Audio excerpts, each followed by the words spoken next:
DPR menyetujui Omnibus Law Keuangan atau Rancangan Undang-Undang Pengembangan dan Penguatan Sektor Keuangan RUU PPSK. Kami meyakini dengan disahkannya rancangan undang-undang ini, maka kita telah membangun fondasi sektor keuangan dan siap untuk bergerak maju menuntaskan salah satu agenda penting, yaitu terus membangun kesejahteraan rakyat yang berkeadilan. Itu kemungkinan yang harus dilihat dalam suatu paket pengelolaan krisis di Indonesia. Suatu langkah yang saya melihatnya pribadi sebagai suatu jalan keluar. Jalan keluar yang tentu akan dilaksanakannya secara hati-hati. Dari mulai penguatan kelembagaan otoritas di sektor keuangan, yaitu OJK, BI, LPS, dan bahkan Kementerian Keuangan, namun tetap juga memperkuat independensi dan otoritas masing-masing.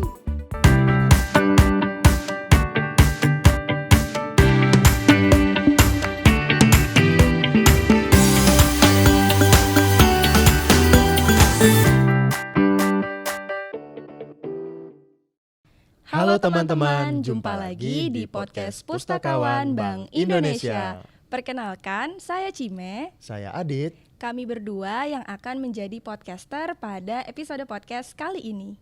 Nah, tadi kan Kak, teman-teman udah lihat nih ya Kak, cuplikan video terkait kehadiran Undang-Undang Pengembangan dan Penguatan Sektor Keuangan atau bisa disebut dengan UU P2SK, sebuah undang-undang yang baru saja disahkan nih Kak pada tahun 2023 ini, di mana undang-undang ini itu mengatur tentang pengembangan serta penguatan sistem keuangan. Nah, ngomong-ngomong soal topik UU P2SK ini Kak, karena sedang hangat diperbincangkan oleh berbagai kalangan, kayaknya seru nih Kak kalau kita bahas di podcast kali ini. Betul Kak Cime. Gak hanya itu, topik ini menarik banget nih untuk kita bahas. Karena sebagai Pustakawan Bank Indonesia, kita punya tanggung jawab khusus nih Kak untuk menyampaikan informasi terkait ke Bank Sentralan. Nah, mengapa Undang-Undang P2SK ini? Karena di dalam undang-undang ini ada bagian khusus yang membahas tentang Bank Sentral Indonesia.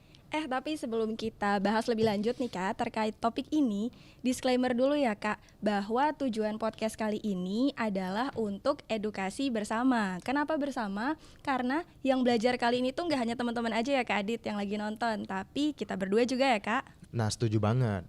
Karena sebagai podcaster, kita berdua belajar melalui pencarian fakta-fakta di sumber informasi yang terpercaya. Tentunya Kak, di kesempatan ini pun kita ingin mengajak teman-teman semua nih yang lagi nonton untuk mengetahui bersama terkait apa sih sebetulnya sisi positif dan juga manfaat yang bisa kita ambil nih dari keberadaan UU P2SK ini ya Kak. Setuju. Nah, buat kalian yang udah pada penasaran nih, yuk kita kepoin podcast kali ini yang akan membahas tentang Undang-Undang P2SK, Sinergi dan Kolaborasi untuk Indonesia Maju.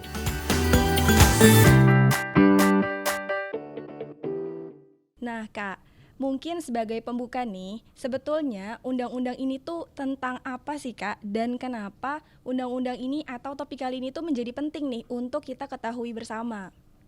Nah, jadi begini Kak Cime, mengutip dari artikel hukumonline.com yang ditulis oleh Fitri Novia Heriani pada tanggal 13 Januari tahun 2023, Undang-Undang tentang Pengembangan dan Penguatan Sektor Keuangan ini merupakan ikhtiar pemerintah dan DPR untuk memajukan kesejahteraan umum dengan melakukan reformasi sektor keuangan Indonesia.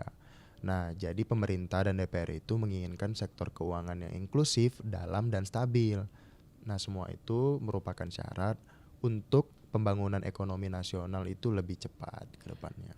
Oh, oke. Nah, dari sumber informasi yang aku dapat nih Kak, melalui press release atau siaran pers Kementerian Keuangan Republik Indonesia yang dipublikasikan pada tanggal 13 Januari 2023, di situ disebutkan gini Kak, bahwa Presiden Joko Widodo itu telah mengesahkan UU PPSK tersebut menjadi Undang-Undang Nomor 4 tahun 2023.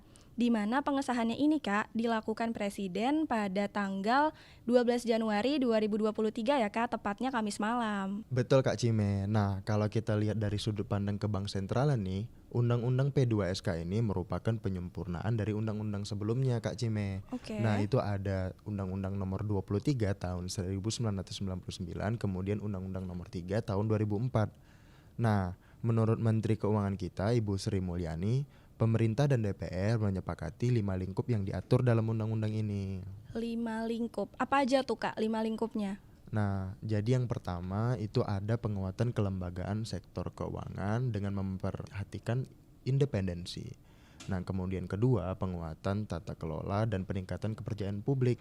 Yang ketiga, mendorong akumulasi dana jangka panjang sektor keuangan. Yang Oke. keempat, perlindungan konsumen. Yang kelima, literasi, inklusi, dan inovasi sektor keuangan. Oh, begitu ya Kak Adit.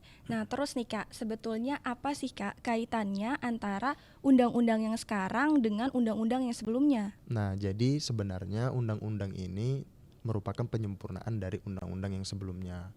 Nah, tapi bedanya undang-undang ini lebih mengedepankan sinergi, kolaborasi, dan juga harmonisasi Bank Indonesia dengan lembaga-lembaga lain, termasuk Oke. juga hubungannya dengan pemerintah. Wah, menarik juga ya Kak Adit. Nah, kalau tadi kan Kak Adit singgung soal sinergi dan juga kolaborasi. Berarti undang-undang ini tuh mengatur dan berkaitan dengan banyak lembaga keuangan di negara kita dong Kak. Nah, betul nih Kak Cime, karena dari yang aku baca sih, undang-undang ini juga mengatur otoritas jasa keuangan dan juga LPS sebagai lembaga penjamin simpanan. Nah, juga mengatur bagaimana hubungan antar lembaga tersebut dengan pemerintah. Oke, begitu ya Kak. Nah, jadi semakin paham nih Kak sekarang. Sejalan juga dengan informasi yang aku baca nih Kak dari website Fakultas Ekonomi dan Bisnis Universitas Indonesia. Salah seorang guru besar yaitu Sudrajat Jiwandono yang juga merupakan Gubernur BI periode 1993 sampai 1998. Beliau mengatakan hakikatnya motivasi penyusunan perubahan undang-undang terkait BI ini bermula dari langkah-langkah yang dilaksanakan otoritas fiskal, moneter, dan perbankan keuangan untuk menangani pandemi COVID-19 nih Kak. Nah, menanggapi hal tersebut nih Kak Cime, selain pandemi aku juga pernah baca nih, dalam beberapa kesempatan Presiden kita juga mengingatkan tentang risiko krisis ekonomi dunia bagi negara kita khususnya. Ini terkait juga dengan perang Rusia dan Ukraina yang masih terjadi sampai saat ini. Nah, dari sini kita bisa lihat ya Kak ya, undang-undang ini sebenarnya memang harapannya agar Indonesia lebih antisipatif dan adaptif untuk menghadapi kemungkinan-kemungkinan krisis di masa yang Masa mendatang mendatang. ya Kak. Betul Kak. Lebih jauh lagi nih Kak, kalau kita telisik langsung nih ke Undang-Undang Nomor 4 Tahun 2023 yang sudah disahkan ini, kita bisa lihat nih Kak, peran BI yang semakin konkret dan sinerginya dengan pemerintah untuk mengatasi krisis ya Kak. Dan lebih tepatnya nih, hal ini itu diatur dalam undang-undang tersebut pada pasal 11 ayat 1, di mana tertulis selain pengelolaan likuiditas dalam rangka menetapkan dan melaksanakan kebijakan moneter, Bank Indonesia mengelola likuiditas untuk mendukung pertumbuhan ekonomi. Betul. Nah, supaya Kak Cime nggak haus nih, aku bacain Oke. lanjutannya ya. Makasih loh. Iya. Pasal 11 ayat 2 dijelaskan bahwa pengelolaan likuiditas Bank Indonesia dapat dilakukan dalam beberapa cara nih teman-teman. Yang pertama, melalui pembelian surat berharga negara atau surat berkualitas di pasar sekunder. Kemudian Oke. penempatan dana pada lembaga keuangan dalam rangka pengembangan pasar uang. Kemudian ada kebijakan giro wajib minimum, bauran kebijakan moneter, dan atau instrumen kebijakan lainnya. Nah, menariknya lagi nih Kak, undang-undang ini sebenarnya bukanlah hal yang baru nih Kak di Bank Indonesia, karena Bank Indonesia sendiri telah mengadaptasi konsep policy mix atau bauran kebijakan. Dan ini dibahas nih Kak di dalam buku ini yang berjudul Central Bank Policy Mix, Issues, Challenges, and Policy Responses karya Peri Warjio dan Solikin M. Juhro. Nah, kalau begitu memang bisa dibilang konsep ini bukan hal yang baru ya di Bank Indonesia karena memang sejalan dengan kajian-kajian yang sudah dilakukan oleh Bank Indonesia sendiri. Betul Kak, lewat kajiannya Bank Indonesia mempercayai bahwa stabilitas harga itu tidak dapat dicapai tanpa stabilitas sistem keuangan. Nah, jadi nih teman-teman, sebagai lembaga yang independen, Bank Indonesia tetap tidak bisa melupakan interdependensinya. Dalam Betul. artian, Bank Indonesia tetap harus bersinergi dan juga memperhatikan lembaga-lembaga yang ada di sekitarnya. Berarti Kak, undang-undang ini tuh memang dibuat betul-betul untuk mengedepankan semangat sinergi dan juga kolaborasi dong ya Kak? Iya benar Kak Cime. Nah selain itu undang-undang ini juga melihat aspek lain nih, yaitu perkembangan Kak? teknologi digital. Jadi untuk mengantisipasi perkembangan teknologi, kita akan memiliki jenis rupiah baru nih selain rupiah kertas dan logam. Apa tuh Kak rupiah barunya? Jadi kita akan punya rupiah digital. Nah undang-undang inilah yang akan memayungi tentang rupiah digital tersebut. Rupiah digital. Menarik nih Kak, undang-undang ini tuh memang mengantisipasi berbagai kemungkinan yang akan terjadi di masa mendatang ya Kak. Tapi tentunya dengan berkaca pada kondisi sekarang dan juga kondisi sebelumnya. Harus dong Kak Cime. Nah boleh nih Kak, tadi kan Kak Adit udah bilang tentang rupiah digital. Boleh dong dijelasin lebih lanjut sebetulnya gimana sih maksud dari yang diatur dalam undang-undang ini?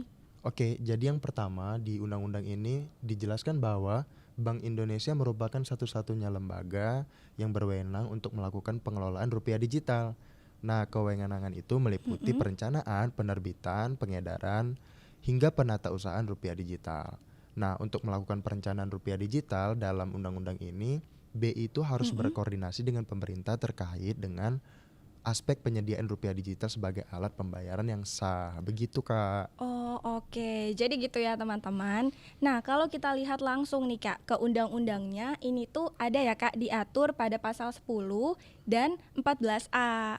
Iya benar. Jadi di pasal 14A di ayat 4 nih dijelaskan koordinasi Bank Indonesia dengan pemerintah itu wujudnya dalam bentuk pertukaran informasi nih Kak. Pertukaran informasi. Nah oke. diantaranya ada proyeksi jumlah rupiah digital yang akan diedarkan, juga mekanisme dan juga rencana kasus penggunaan dari rupiah digital tersebut.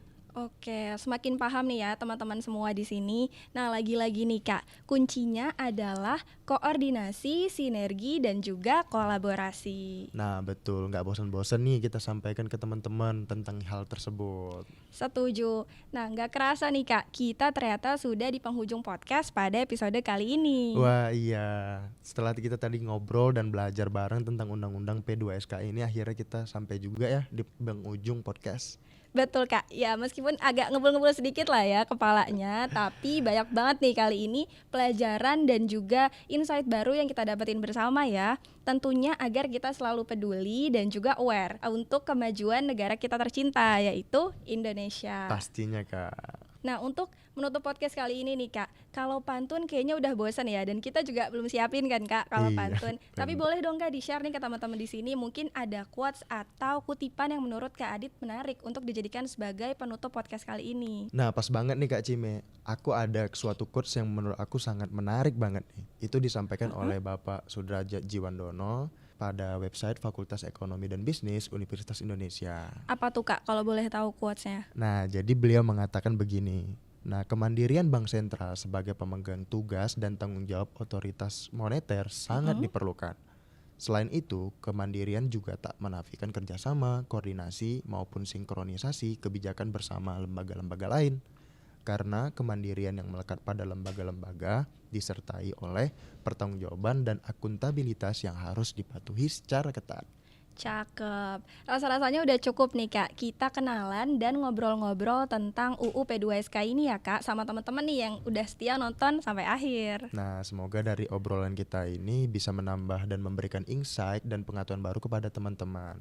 Termasuk juga kita berdua ya Kak Cime. Betul banget Kak. Thank you ya buat teman-teman yang sudah nonton sampai akhir.